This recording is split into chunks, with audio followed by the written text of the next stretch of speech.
अस्सलाम वालेकुम दोस्तों, आज मैं जिस टॉपिक पे बात करने जा रहा हूँ बहुत अहम है, स्पेशली आपके छोटे बच्चों के लिए। और सुनने वाली बातें हैं, ज्यादा टाइम नहीं लूंगा। अच्छा, अब मैं आपको बताता चलूं कि दुनिया में जो फिनलैंड है ना, फिनलैंड दुनिया में सबसे ज्यादा लिटरेसी रेट वाला मुल्क है। 100% पढ़े लिखे लोग। अच्छा, और दुनिया का बेहतरीन निजाम तालीम भी उनका है। अब वहां पे क्या होता है कि 7 साल से पहले बच्चा स्कूल में अलाउ नहीं है। जैपनीज 10 साल से पहले बच्चे को स्कूल नहीं भेजते। वो कहते हैं ये वालिदैन के साथ रहे, दादा दादी के साथ रहे, लोकल कल्चर सीखे, लोकल जबान सीखे, उनका लहजा सीखे, उनकी बातें सीखे। अच्छा, हमारे यहाँ क्या होता है? हमारे यहाँ 3.5 साल का बच्चा हुआ, 3 साल का बच्चा 3.5 साल का, और वो स्कूल के गेट पे लेके खड़े होते हैं। अच्छा, अब आप जब उससे पूछा जाता है कि जी बच्चे ने क्या गलती की, क्यों आप इतनी जल्दी लेके आ गए? वो जी ये बातें बहुत करता है, ये जो है ना तंग बहुत करता है, मोबाइल इस्तेमाल करता है, बाहर खेलता है, ये करता है, यानी इतने इल्जामात। अच्छा, अब बातें करना भी उसका एक जुर्म बन गया, और वाकई जुर्म है। पाकिस्तान में तो बात करना वाकई जुर्म है। आपने अरशद शरीफ का हाल देख लिया होगा।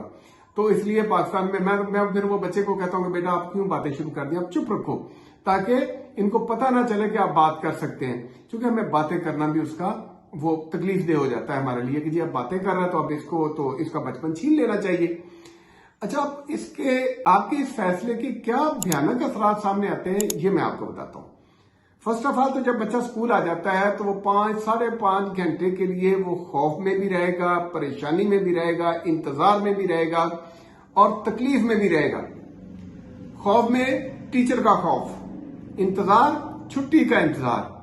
अच्छा, तकलीफ कि वो बेचारा बैठ नहीं सकता, उसका लेटने को दिल कर रहा है, उसका खेलने को दिल कर रहा है, लेकिन टीचर ने तो उसको क्लास में बिठाना है। अब वो ये तकलीफ बर्दाश्त करनी पड़ेगी उसको। अच्छा, अब जब वो बच्चा खौफ में होगा तो क्या होगा?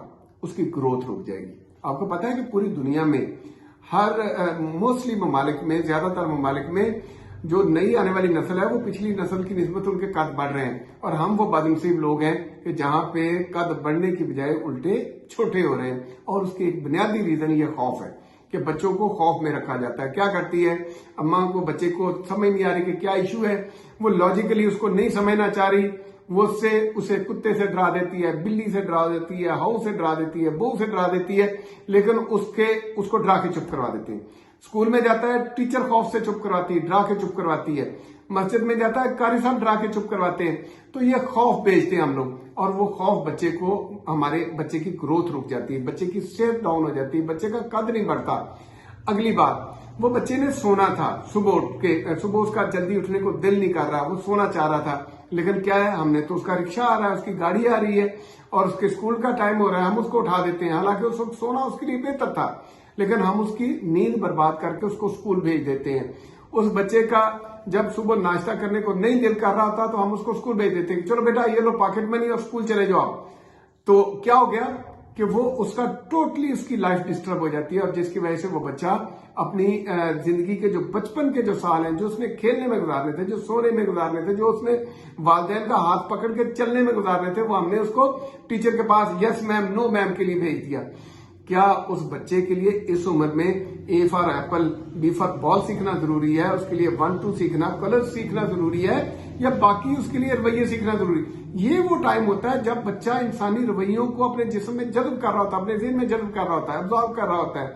वो उस वक्त तो उसका दिल चाह रहा होता है, वो हमें खुद गाइड कर रहा होता है कि उसे क्या सीखना है। वो हमें कहता है कि मम्मा मैंने आपके साथ बाजार जाना है, मैंने बाबा आपके साथ घूमने जाना है। उसको जब आप बाहर लेके जाते हैं वो बहुत सारी चीजें सीखता है, आपसे सवाल करता है, आप उसको बताते हैं, और ये वो दिन होते हैं जब उसने बहुत सारी चीजें सीखनी होती हैं, वो जिंदगी भर उसका साथ रहता है। लेकिन हम क्या करते हैं, हम कहते नहीं बेटा आप स्कूल जाओ और वहां पे आप कलर्स नेम सीखो। और आपको एक मजे की कहानी बताऊं कि जो प्ले प्रेप नर्सरी ये 3 साल में जो बच्चा सीखता है ना, वो जस्ट 6-7 साल का बच्चा 3 माह में सीख जाता है। फिर वो 3 साल कहाँ गए? वो किस खाते में गए? वो उसकी बर्बादी के खाते में गए, उसका बचपन छीनने में गए। और उस बचपन छीनने में कौन लोग इन्वॉल्व हैं?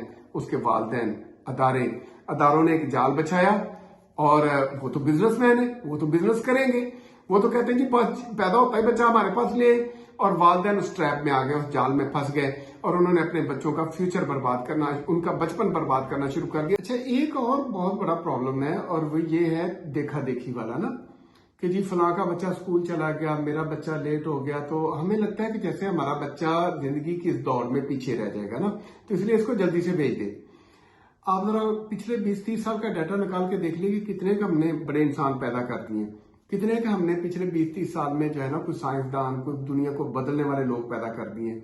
ओ भाई, हम रट्टा लगाने वाले तोते पैदा कर रहे हैं ना, तो कोई 2-4 साल बाद उस बेचारे को वो ये हम इस प्रोसेस में डाल देंगे रट्टा लगाने वाले में, तो कोई बात नहीं, उसने लगा लेना अपने हिस्से का रट्टा, वो लगा लेगा। हमें वैसे भी हम सीखते क्या है, कुछ भी नहीं सीखते निजाम तालीम में। हम तो जस्ट वहां पे हमें मार्क्स का होता है कि जी हमारे ग्रेड अच्छे आ जाए, मार्क्स अच्छे आ जाए, तो वो कर लेगा, इतना वो कर लेगा। बाकी जो है ना इस निजाम तालीम को तो खैर ठीक करना दूर की बात है, सिर्फ आप बच्चे का प्लीज बचपन बचाए, इंशाल्लाह वो जिंदगी में बहुत अच्छा कर लेगा। और एक ही बस दरखास्त बच्चों पे रहम खाएं, आप बच्चे को 7 साल तक बचपन दे दें, इंशाल्लाह वो कल का एक बेहतरीन इंसान बन जाएगा, अपनी जिंदगी में कुछ बहुत अच्छा कर लेगा। आप बच्चे को 7 साल से पहले बच्चे को स्कूल भेजने का तसव्वुर भी ना करें। उसको 7 साल वालिदैन के साथ, अपने बहन भाइयों के साथ खेलने दें, घर में उसको मौजें करने दें। 7 साल के बाद इंशाल्लाह वो स्कूल में जाएगा तो वही काम जो उसने 3 सालों में किया वो 3 माह में कर लेगा इंशाल्लाह, और आपकी फीस भी बच जाएगी, दीगर स्कूलों के जो चोचले उनसे भी आप बच जाएंगे, और बच्चा भी इस तकलीफ से बच जाएगा और बच्चा अपने बचपन को बहुत अच्छे से जी लेगा। बहुत शुक्रिया। अस्सलाम वालेकुम।